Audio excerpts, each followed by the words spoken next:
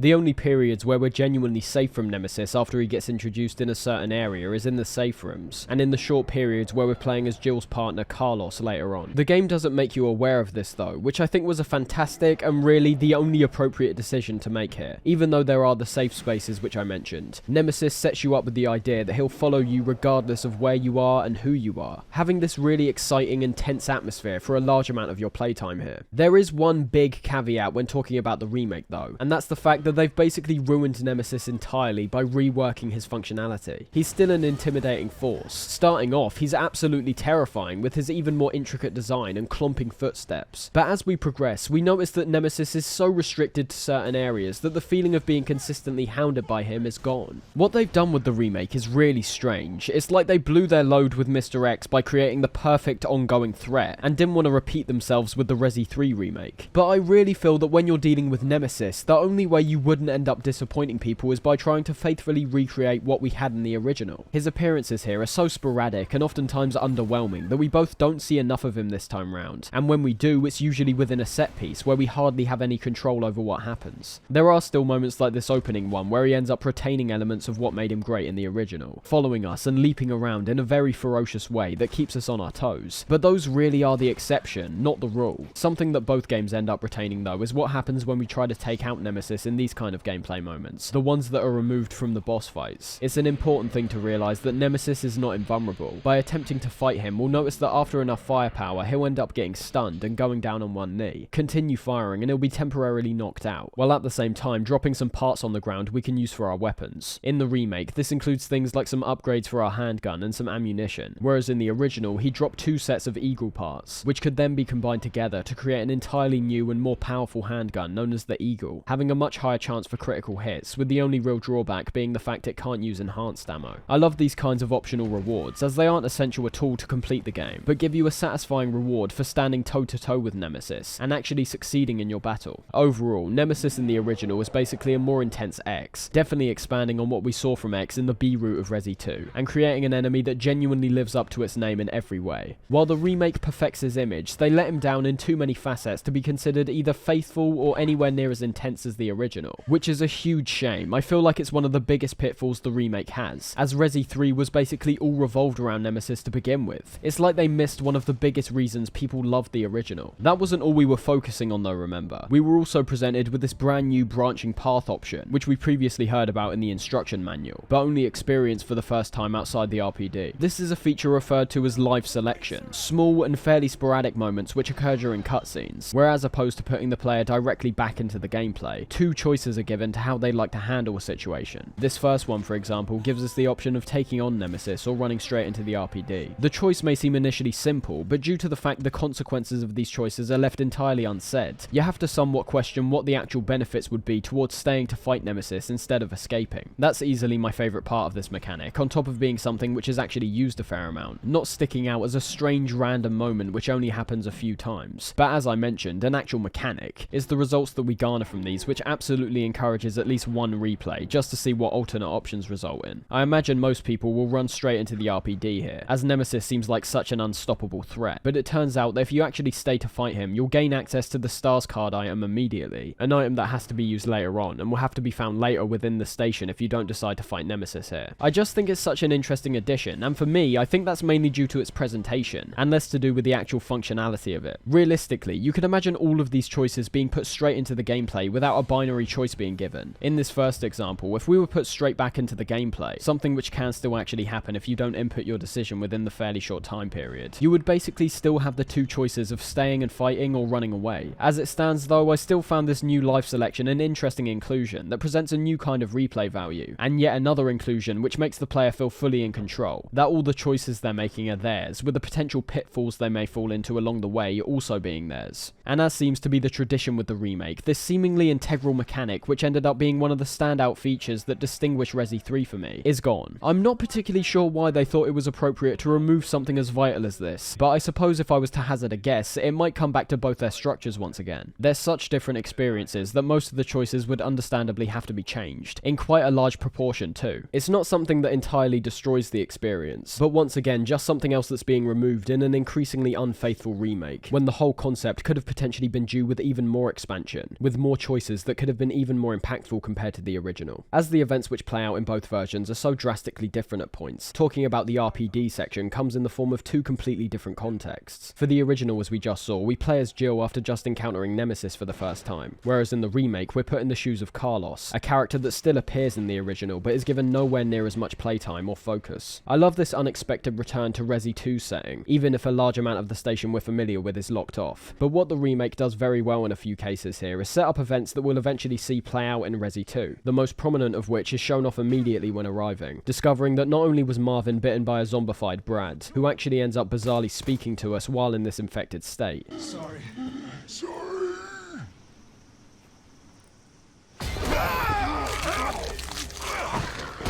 But upon entering, we also end up seeing the horrifically gruesome deaths of two police officers we discover early on in Resi 2. This linking of events is much appreciated, making the two experiences feel even more like a whole. But remember, we experience these from the perspective of Carlos, so let's look at his inclusion a bit more here. In the original, we end up meeting him after another risky encounter with Nemesis, but I suppose if you want to mention his first appearance, it happens right within the RPD station, when we hear him over the radio comms. No! Come anyone!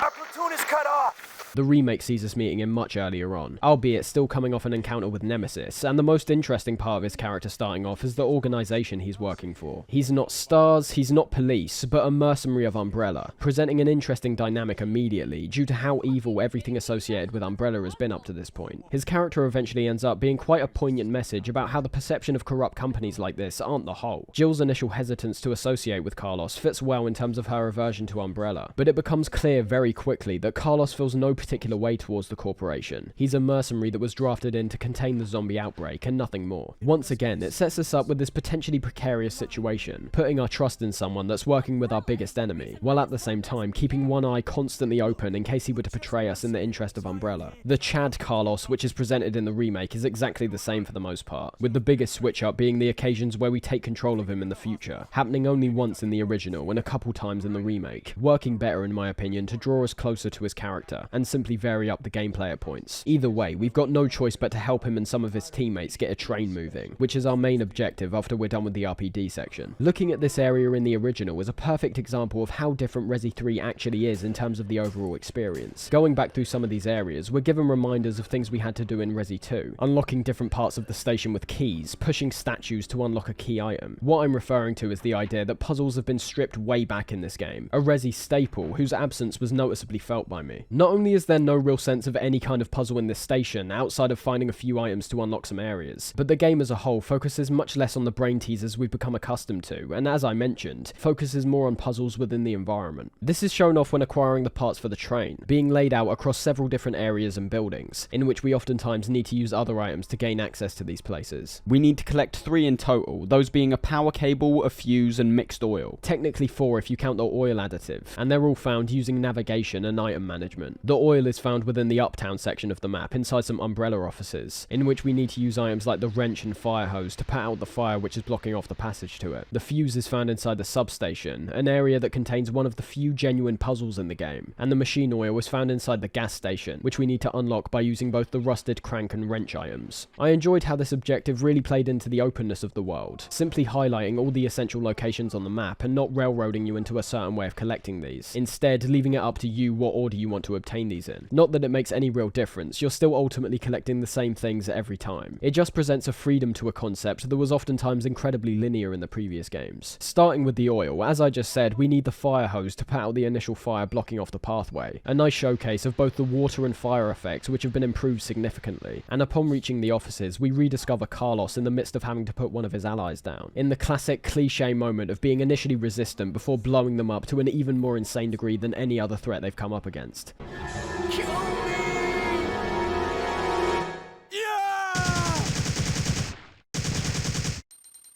In between, however, we come up against a malformed, dangerous, but common enemy that we'll be seeing frequently throughout the game, and that's the Drain Deimos. So let's take a look at these before continuing with the train parts. The Drain Deimos and the Brain Suckers, which we eventually see later on, are near identical in appearance, both being quite similar in functionality to the Lickers, crawling on all fours on walls and ceilings. But the difference here is not just their appearance, but their arguably less effective attacks. As opposed to licking, jumping, and swiping at you, these guys' main way of attacking involves this goofy waddle towards you, before forcing you into a grab, much like your standard zombie. They're more powerful, and I believe their senses like sight and hearing still work similar to the Licker, with running making them aware of your presence. But what the Brain Suckers have over them is more powerful attacks, and also the ability to spit some poison at you, much like the plants from Resi 2. Despite their functionalities, which are essentially all retreads of things we've seen before merged into one, their appearance and the way they move definitely still makes them a vile and freaky threat to go up against. Back to the office. To access the area containing the additive, we first need to figure out how to unlock the door, something which is done by inputting a password on a nearby terminal. I actually enjoyed this small puzzle despite it being very simple, having to first read a letter nearby which informs us the password is something that everyone working there would be familiar with, before then turning on the nearby TV, which presents an advert for Safsprin. Once you see this, it becomes quite obvious what the password will be, but I still like the observation that's required from you here, and having to solve a puzzle with most details going completely unsaid. Up next is the parking lot, which holds the battery, a situation that doesn't ask anything from you apart from your instincts, showing an earthquake occur in which you almost fall down a newly formed hole, and in turn have to make another live selection, both of which don't impact elements like your health, but by not pulling yourself up, you're forced into a small underground diversion, riddled with some sliding worms, a new enemy type that primarily resides in the sewers, but has the exact same functionality as the snakes we've seen before. After we're done with that though, all we need to do is disconnect the sparking battery nearby and take it for ourselves. The penultimate part is found within the gas station, having to use two items we've collected for the final time, those being the rusty crank and wrench, the first of which breaks while opening the shutter, having to then use the wrench to turn the small piece stuck inside. We end up meeting the character Nikolai inside here, yet another character that plays a fairly minor part in the original, still being a figure that's linked with a lot of mystery and questionable intentions, but not being what's essentially the overarching villain in the remake. Despite solving it very quickly, I wasn't entirely aware of how the electronic lock puzzle actually worked, and I think most people won't really know. The aim is to press the different letters to eventually only turn on a single light, with each letter you press turning on the other lights until you whittle it down to only one. Once again, very easy and more of a small diversion compared to anything else. The final part found in the substation does have more of a brain teaser though, and getting to it isn't the easiest thing in the first place. This is because it's locked behind an elevator which is missing a battery which can only be acquired by placing a bronze compass on a statue nearby the gas station. I like how all of this is strung across quite a broad area. It might seem like a bit of a complex and convoluted process, bringing certain items like the bronze book which we initially take from the statue to the other area with the bronze compass so that we can stop the water shooting out, then having to bring the compass all the way back to the statue before then taking the battery to the lift. There's a lot of running around and picking up items, but I feel like not taking advantage of the wider environment would feel like even more of a miss considering it's already there for us to explore. This takes us to the voltage puzzle in the substation, where we're given the chance to unlock two doors when interacting with a panel. This panel works on numbers, starting at 50, with each red and blue button push either adding 15 or subtracting 5. These are then multiplied by the different numbers across each of the individual numbers. So for example, 5 times 1 is 5, so pressing the blue switch to subtract it results in 45. And then press the red switch next, 15 times 2, 30 plus 45 equals 75. I bet you weren't expecting a math lesson from this video, and I wasn't expecting that from Resi either. That's kind of a lie. Anyways, it should be fairly simple when you figure out what numbers correlate to the red and blue symbols, and how they add and subtract, with there being two separate doors which you can unlock, one being high voltage and the other being a low voltage. The only one you need to unlock is the one with the fuse, but as you could assume, unlocking the other one will give you access to more resources to deal with the zombie hordes. Talking of those, we also end up getting trapped in by a crowd of zombies when attempting to leave, leading to a choice where we can either choose to escape or fry them with electricity. This choice doesn't particularly matter as much considering you won't be coming back to this place, unless you haven't got enough inventory space to pick up all the items here, but seeing the zombies be annihilated by the incredibly high voltage is far too satisfying to ignore.